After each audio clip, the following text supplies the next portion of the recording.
Vrouw Drijsma werd binnen op 24 februari 1902 in Makkum.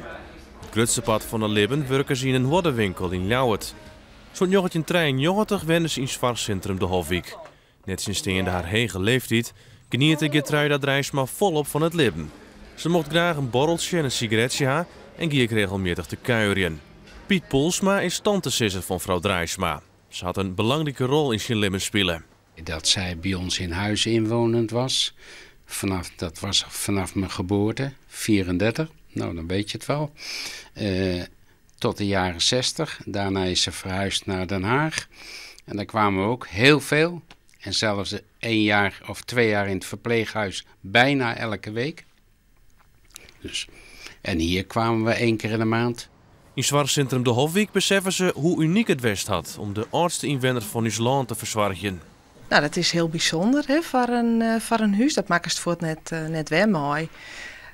Maar goed, het weer krijgen als al die andere bewoners, wennen ze bij ons. En we binnen iedereen, op iedereen passen we goed. Maar daarom is het wel bijzonder om de oudste inwoner van Nederland in je huis te hebben. Ja, dat besef je ik. En dat valt nog voort. De laatste jaren stieg Gertruida Drijsma wel gauw in de belangstelling vanwege haar hege leeftijd.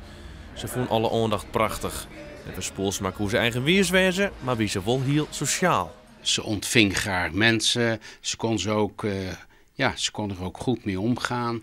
Het was een hele fijne tante. Mijn vrouw en ik zeiden tegen haar, het is toch eigenlijk onwezenlijk dat ze er nu niet meer is. Ja? Dat voelden we allebei als iets, dat kan eigenlijk niet.